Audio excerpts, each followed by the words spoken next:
is JJ safe? He is safe and happy. Heard a recorded phone call between Chad Daybell, his wife Lori, and Lori's friend Melanie Gibb during Chad's triple murder trial today. Thanks for being here on the News at 4. I'm Brenda Rodriguez. The call happened in December of 2019 while police were searching for Lori's missing kids, Vallow and Tylee Ryan. Authorities later learned the kids were killed in September of that year. Chad is on trial for allegedly murdering and conspiring to murder JJ and Tylee, as well as his first wife, Tammy. And our Morgan Romero was in court while the phone call was played. Morgan, Gibb was on the witness stand for this, right? She was. She was on the witness stand for that portion as well as for much of the entire day, Brenda. And she told prosecutors that while police were searching for the kids in late 2019, Chad Daybell nervously warned her police would call looking for JJ and asked her not to answer the phone. Gibb said Lori told her to lie and say JJ was with her because that's what Lori had told law enforcement. In fact, Gibb did initially lie to police. Later, during that recorded phone call, when Gibb pressed Lori and Chad about where JJ was, Lori said people were after her. She said she had to hide JJ to keep him safe from his, quote, dark grandma, Kay Woodcock. Lori claimed law enforcement was working with Kay in a dark capacity. If Gibb or anyone knew where JJ was, Lori and Chad tell her it would put them in a bad position. Well, I was wondering why you told the police why he was with me. I just needed to have somebody so I wouldn't have to tell them where he really was because they were going to tell Kay where he is. Oh. All these conspiracy theories just make me sick to my stomach. Just absolutely sick. I know I've been told for years that Tammy would pass away at a young age.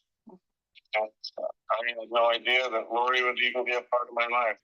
This is not some sort of master plan. There's no way Lori and I should ever come up with this. It's just... You can understand my concern, correct? I can from an outside perspective, but from someone who knows as much as you know, no, not really.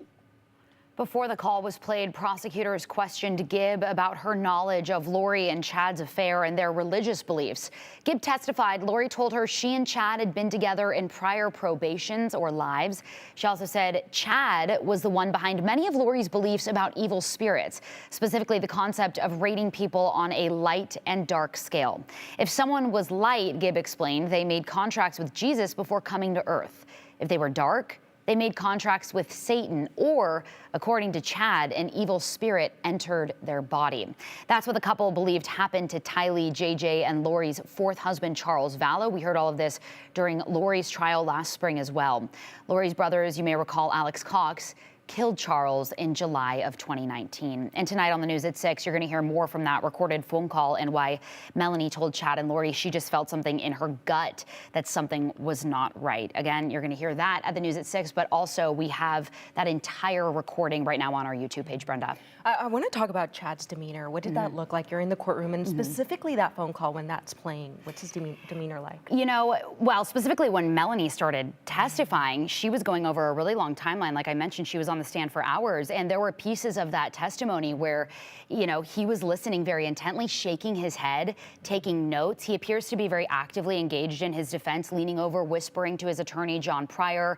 During that phone call, he just sat there very stoically, looking at the screen, looking at jurors, looking at Melanie, and didn't really make any facial reactions. But it's different than Lori in that way, where if you go back and see any of the video from Lori's trial, or actually you can't because we just had the audio, but during Lori's trial, she wasn't as engaged as Chad appears to be in his defense. Very interesting. Well, thank you so much, Morgan, for this information. And for the latest on the trial, you can find all of our coverage on our website right now at ktvb.com.